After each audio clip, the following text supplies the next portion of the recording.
जम्मू के डोडा और किश्तवाड़ में बादल फटा, कई घर बहने की खबर। बटोटी किश्तवाड़ नेशनल हाईवे पर राहत और बचाव का काम जारी।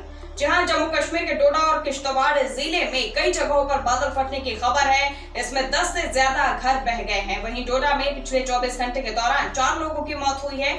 जिले के भलेसा, थाथरी और मरमत में बादल फटने से अचानक आई बाढ़ में कई पुल बह गए और एक अधिकारी ने बताया कि 2 लोगों की मौत घर के गिरने से हुई है, जबकि 2 की मौत लगातार बारिश के कारण आई अचानक बाढ़ में हुई है। बाढ़ में रिहायशी इलाकों और अन्य संपत्तियों को काफी नुकसान पहुंचा है।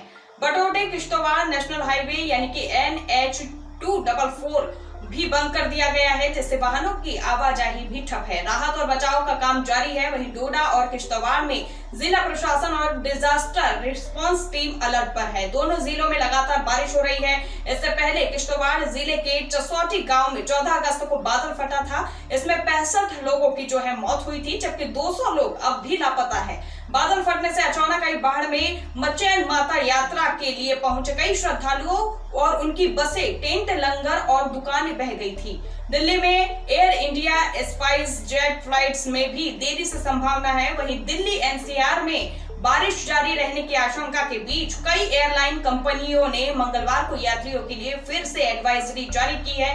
वहीं स्पाइस जेट और एयर इंडिया ने यात्रियों से कहा कि बारिश के कारण फ्लाइट्स में देरी की संभावना है। एयरपोर्ट जाने से पहले फ्लाइट स्टेटस देख लेने की अपील की गई है।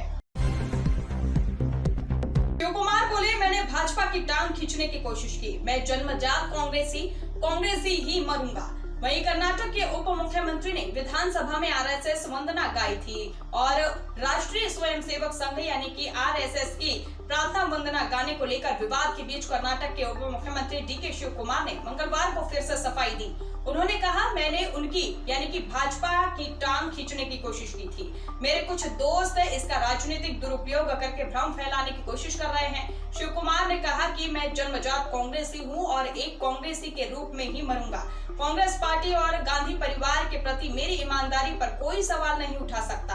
अगर कांग्रेसियों और इंडिया ब्लॉक को मेरी टिप्पणी से ठेस पहुंची है तो मुझे दुख है। मैं सबसे माफी मांगना चाहता हूं।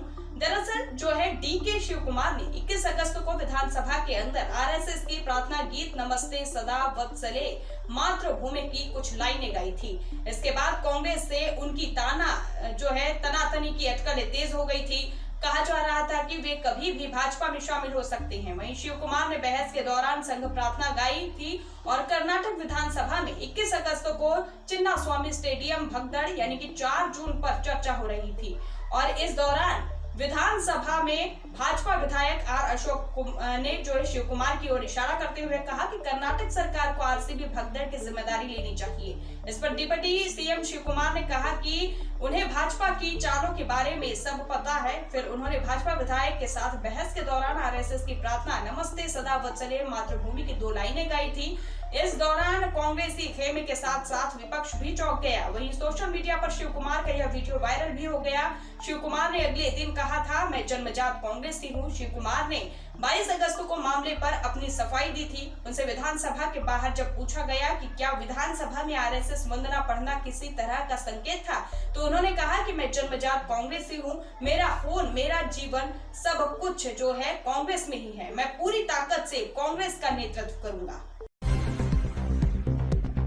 ये बड़ी खबर आपको बता दें, जहां आम आदमी पार्टी नेता सौरभ भारद्वाज के घर ED के छापे। हॉस्पिटल कंस्ट्रक्शन स्कैम में 12 और ठिकानों पर तलाशी। केजरीवाल बोले, मोदी सरकार आम आदमी पार्टी के पीछे पड़ी। जी हां, बता दें कि प्रवर्तन निदेशालय ED ने मंगलवार सुबह आम आदमी पार्टी नेता और पूर्व मंत्री सौरभ भारद्वाज के घर समेत 13 ठिकानों पर छापेमारी की। उन पर हॉस्पिटल कंस्ट्रक्शन में करप्शन का आरोप है। दिल्ली की एंटी करप्शन ब्रांच यानी कि ACB ने 1 साल पहले आम आदमी पार्टी सरकार के दौरान स्वास्थ्य ढांचे से जुड़ी परियोजना में बड़े पैमाने पर भ्रष्टाचार के आरोपों की जांच शुरू की थी।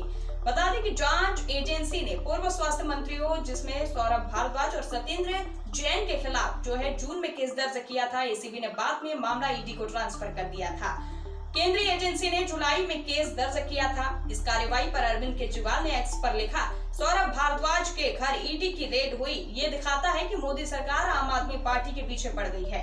सरकार हमारी आवाज दबाना चाहती है। हम भाजपा से डरते नहीं हैं। हम देश के हितों के साथ खड़े हैं। आतिशी बोली, ये रेड 100% फर्जी है। सौरभ भारद्वाज के यहाँ ईडी की रेड क्यों पड़ी?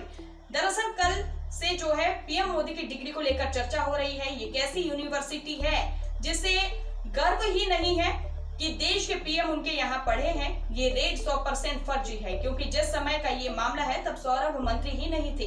वे उसके 2 साल बाद मंत्री बने। ये हास्यास्पद है। आपके मंत्री बनने से 2-3 साल पहले के मामलों पर आपके यहाँ रेड हो रही है। ये ऐसी बात हो गई मानो कोलगेट स्कैम और 2G स्कैम पर मोदी जी के घर रेड पड़ जाए।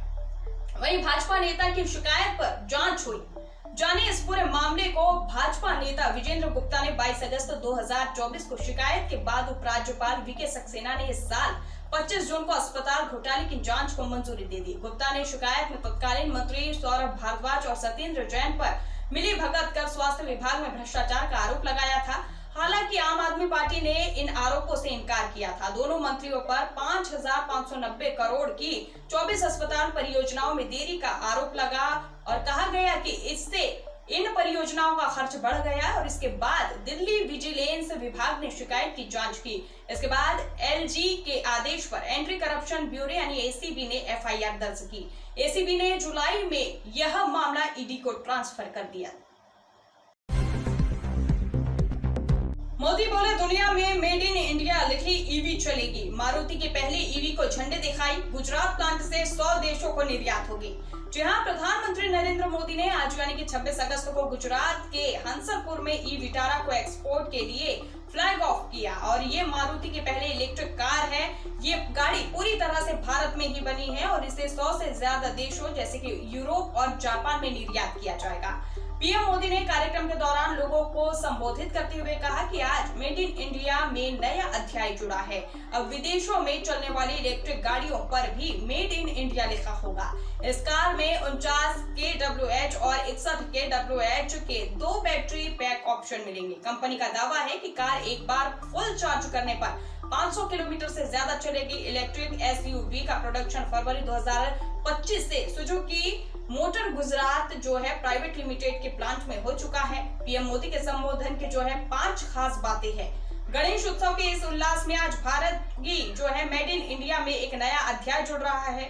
भारत को डेमोग्राफिक एडवांटेज है। हमारे पास स्किल वर्क फोर्स का बड़ा पुल है जो हमारे हर पार्टनर के लिए विन विन सिचुएशन बनाता है। जापान की सुजुकी कंपनी सुजुकी जो कंपनी भारत में मैन्युफैक्चरिंग कर रही है, जो गाड़ियां बन रही है वो वापस जापान को एक्सपोर्ट की जा रही है। एक तरह से Maruti Suzuki company made in India की ब्रांड एम्बेसडर बन चुकी है।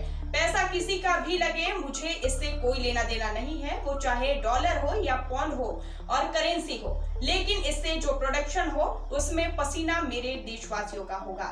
जो प्रोडक्शन होगा उसमें महक मेरे देश की मिट्टी की होगी। आज पूरी दुनिया भारत की ओर देख रही है। ऐसे समय में कोई भी राज्य पीछे नहीं रहना चाहिए। हर राज्य को इस अवसर का लाभ उठाना चाहिए। हिंदुस्तान आने वाले निवेशकों में इतना कंफ्यूजन होना चाहिए कि वे सोचे और इस राज्य में जाऊं या उस राज्य में। मैं सभी राज्यों को निमंत्रण देता हूं, आइए रिफॉर्म की स्पर्धा करें, प्रो डेवलपमेंट पॉलिसी की स्पर्धा करें और गुड गवर्नेंस की स्पर्धा करें। गर्व से स्वदेशी की ओर बढ़ते चले। मुझे आपका साथ चाहिए दोस्तों।